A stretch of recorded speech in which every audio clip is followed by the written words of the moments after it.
राधे राधे। आप सभी का स्वागत है लड्डू गोपाल उपासी ये चैनल में। कैसे आप सभी? आशा करती हूँ कान्हा जी की कृपा से आप सभी अच्छे होंगे। तो आज की वीडियो में हम सुनेंगे एकादशी पारण की कथा, जो आप सभी को द्वादशी के दिन अवश्य ही सुननी चाहिए। तो प्रेम से बोलिए जय श्री हरि विष्णु। तो चलिए शुरू करते हैं। राजा अम्बरीश राजा नाभाग के पुत्र थे। वह सब सातों द्वीपों के राजा थे। बहुत ही ज्ञानी राजा और विष्णु जी के परम भक्त थे।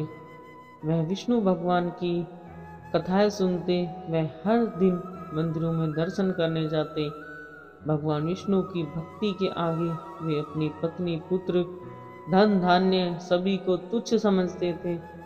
एक बार उन्होंने भगवान विष्णु को प्रसन्न करने के लिए साल भर की एकादशी का व्रत अपनी पत्नी सहित किया।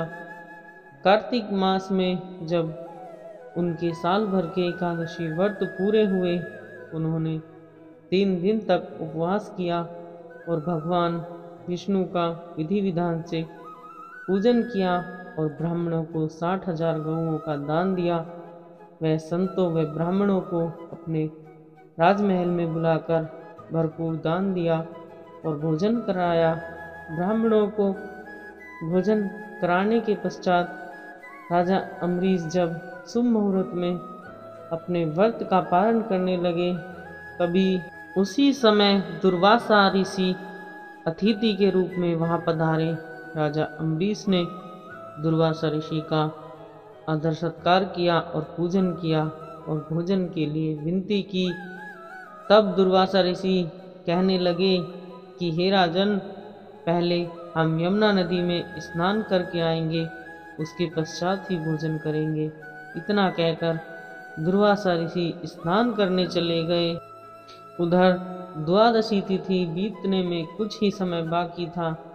जिस मुहूर्त में व्रत का पारण करना आवश्यक था, नहीं तो राजा के व्रत निष्फल हो जाता और साल भर किए गए व्रत भी निष्फल हो जाते, क्योंकि एकादशी व्रत का पारण हमेशा शुभ मुहूर्त में करना चाहिए।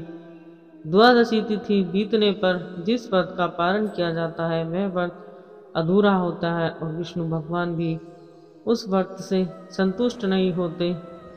इधर मुहूर्त बीता जा रहा था और उधर दुर्वासा ऋषि अभी स्नान करके वापस नहीं आए थे।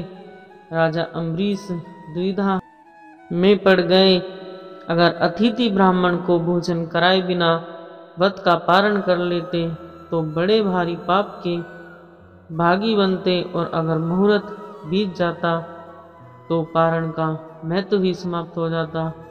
इस प्रकार द्विधा में पड़े राजा को देखकर बाकी ऋषियों ने देखा तो ऋषि कहने लगे कि हे राजन, आप मुहूर्त बीतने से पहले जल और तुलसी दल से पारण कर लीजिए। ऐसा करने से व्रत भी व्यर्थ नहीं जाएगा और ना ही कोई दोष लगेगा। जब दुर्वासा ऋषि स्नान करके आ जाए तो उन्हें भोजन करा के आप स्वयं भी भोजन ग्रहण कर लेना। ऋषियों के ऐसे परामर्श पर राजा अम्बरीश ने जलपान और तुलसी दल से व्रत का पारण कर लिया और दुर्वासा ऋषि की प्रतीक्षा करने लगे। यमुना नदी से स्नान करके लौटने पर दुर्वासा ऋषि ने अपनी तप शक्ति से जान गए कि राजा अम्बरीश ने जल और तुलसी दल का सेवन कर लिया है। दुर्वासा ऋषि ने इसे अपमान समझा और वे क्रोधित होकर कहने लगे कि राजन, तुमने धर्म का उल्लंघन किया है। मुझे भोजन कराए बिना ही व्रत का पारण कर लिया। हे राजन, तू लक्ष्मी और धन वैभव में अंधा हो गया है। तूने मुझे भोजन का निमंत्रण दिया और घर आए अतिथि को भोजन कराए बिना ही स्वयं भोजन कर लिया।